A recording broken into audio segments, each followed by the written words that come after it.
Hello and welcome to Trash to Track. In this episode we're going to be looking at this badly battered Ivatt tank from Bachmann that's been sent in to me by David, who said it's a non-runner and it's been in the wars, and he really isn't kidding. The cab backplate is missing, the bunker's loose, and it is fitted with an ancient decoder that looks like it's come off the ark. And the wiring on this loco, which is also fitted with an old sewer smoke unit, the wiring is almost as thick as the wiring in my house. So we're going to have to do something about this and see if we can reactivate this for David. Now I'm going to give it a battery test to see if there's any life in this old decoder at all on DC, because on DCC it would not read on the Gauge Master controller. And unsurprisingly, it is completely dead. Now I really didn't expect this to run, but you've got to test all avenues to make sure it is completely dead. Which this is. So I'm not going to beat around the bush. I am going to be brutal and I'm going to cut these wiring out. The only thing I'm going to salvage is that somebody in the past has fitted a red LED to this decoder, I guess to represent firebox flicker. So I will reinstate that when I fit a new decoder for Dave into this model. Now this wiring is a bit of a bird's nest. I'm just trying to cut the wiring correctly to save that LED, and the rest of it I'm going to put in the bin because the smoke unit's not working and the decoder, as I said, is extremely old. So I'm just going to snip everything away, get rid of all this old wiring, and then I'm going to concentrate on giving the chassis a complete overhaul. So to do that, you remove these screws to remove the keeper plate, which wouldn't come off, and then all of a sudden it popped off because it had been glued on to the rear, and I'm not entirely sure why. But removing the keeper plate allows the wheels to fall free, and there is a broken axle, a split axle on this model, which is commonplace, not unexpected if I'm honest. But all the other two axles, the main drive one and the front axle, seem okay. It's just the rear one that has come loose, so I'll have a look at that later on. So I'm just going to put a battery direct to the motor wires, and the motor is spinning lovely, and the wheels, having been put back in, are turning freely, so I'm not overly worried about that. So now I'm going to disassemble it properly, and I'm going to remove the screws to remove the rear pony wheel and its associated spring. If you do take one of these apart, be careful because that spring can fly off into the ether if it's under compression. And the front pony wheel is loosened, but it won't come off because it's linked in with some pickup wires. The other thing to remember if you're going to remove the wheels on this model is you have to remove the linkages, and they are screwed in place either side with a small screw. The cylinders are a simple friction fit onto the die-cast chassis, although in the past somebody has tried to use some sort of thick glue to hold these in place, which has lost its stickiness over time and has left a horrible thick orange residue. But again, now I can remove that keeper plate and the wheels should come away completely. And you also have to pull off these plastic lugs, so work carefully with this and try not to break anything. So that leaves us with the die-cast split chassis. You can see it's quite worn. To get to the drivetrain and motor, you have to undo 3 screws, which will then allow the 2 halves of the chassis to come apart. And once they're apart, you can see the motor worm, 1 drive gear, and a lot of old thick black congealed grease and oil, which will all have to be cleaned away. So I'm going to remove the motor, and as we've tested that, we know that's good. We know that's a running motor. The wires there insulated correctly for when it was fitted with a decoder, and this is nice and strong, although the plastic piece there on the end is loose. The plastic bearing piece there, that needs pushing back onto its retainer, but I'm happy that the motor's okay. If the motor's okay, we've got half a chance of getting this running again. So this plastic piece here really didn't want to stay on there. It's loosened over time. But yeah, the motor, these motors from this era of Bachmann, they're pretty much bulletproof. They are good motors. Now, this axle I'm going to try and glue this. I'm going to clean all that old crud off you can see there, and I'm going to try and glue that just to keep the cost of the repair down for David. If it doesn't work, I will buy some new replacements off eBay, but I'm going to try and glue that first to see how we get on. And I will be gluing that with some 2-part epoxy resin from Gorilla Glue. And as I said, the other axles on this model are all good. They are not split, so I'm not going to attempt to do anything with those.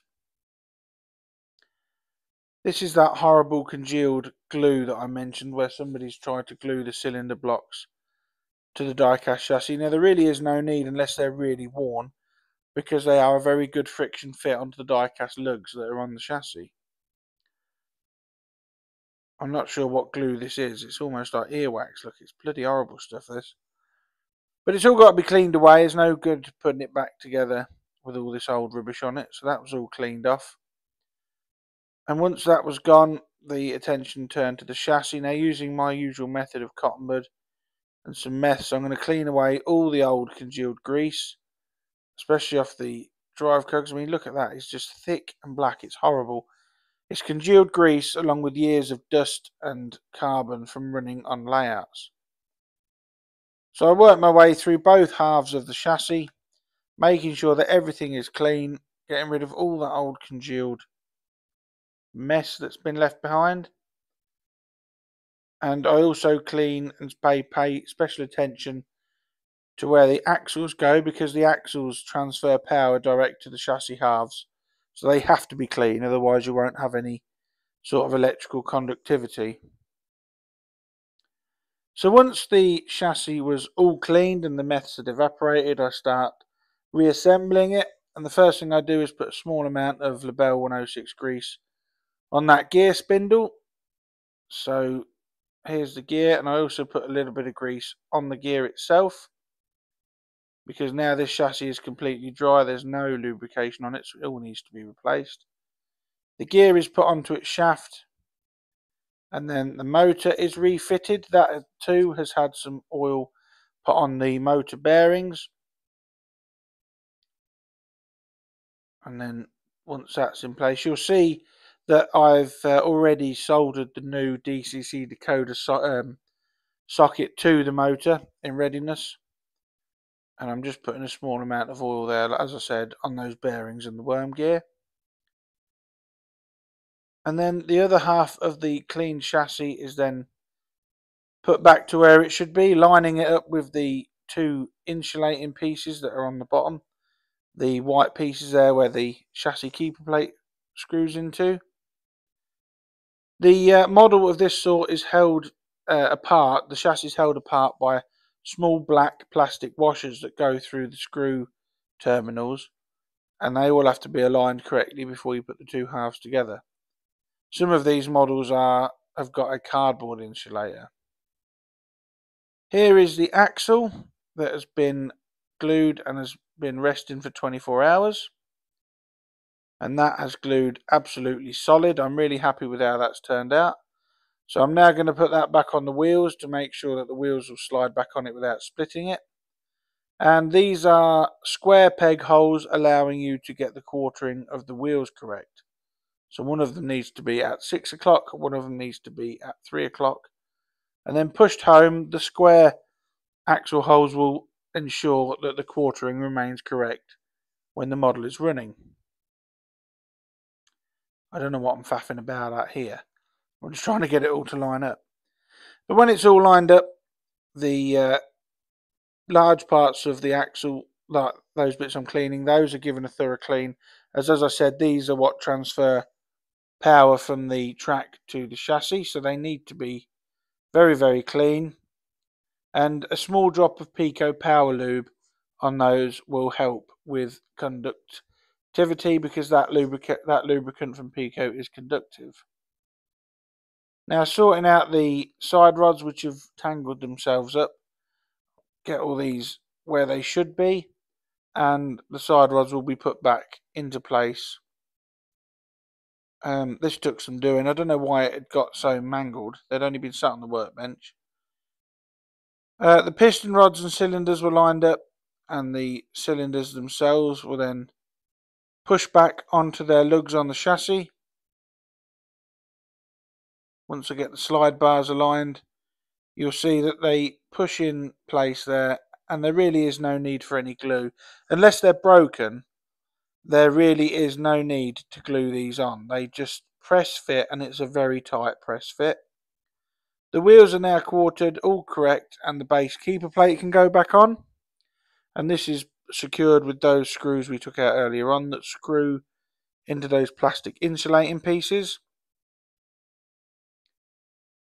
And then the two tiny screws that hold the linkages to the side of the chassis are also replaced. And we will very soon be ready for testing.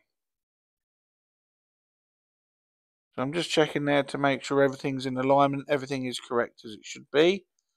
And it's onto the track for the battery test, and the chassis jumps into life. So the decoder's working, the insulating is all correct. Now these AE models decoders are very good for testing like that. They are very durable. The body shell is given a thorough dusting over to remove all the cobwebs and old dust. And I'm going to turn my attention to the cosmetics of the model. Now the bunker itself is present, but the cab rear is not.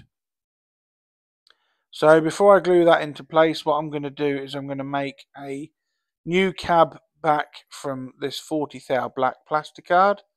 Now this was just measured up and cut to size. The window apertures were cut, and as you can see here, it's been glued into place, and any gaps have been filled with Humbrol model filler, which has been left to set overnight.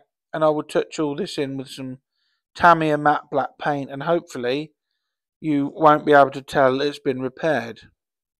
The other thing to repair on the body shell was the rear buffers that were missing, so I sourced two new ones and a very small amount of Loctite superglue into the hole where the buffer goes. Just squeeze a small amount out of the tube when it decides to come out. And then this was spread around the aperture with a piece of wire, and then the buffers were put in place and held into position until the glue had set, ensuring you don't get any glue on the spring mechanism, which allows then the buffers to retain their sprung feature. So the other buffer was glued in place, and as I said, the paintwork touched up with matte black paint, and that is David's Ivatt tank, completely rebuilt, new decoder, removed the old wiring and that very old decoder in the smoke unit. The cab has been replaced and rebuilt, and the only thing missing off the back there is a ladder, but I couldn't source one of those, so I'll just have to go without on that. But I do like these tank engines. I do have one myself, and I've featured a couple on Trash to Track in the past. They're workmanlike tanks. They do run well when DCC fitted if done correctly, and as you'll see here with it running in the garden on a passenger train, they really do look nice models considering the age that these are now. If you've got anything you'd like to see featured on a future episode of Trash to Track, please email me at dansmodelrailways@gmail.com.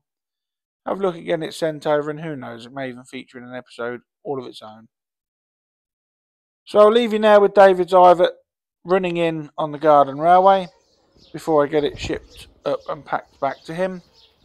Thank you for watching Trash to Track again. Please like, share and subscribe, and I will catch you all again in the next video. Bye for now.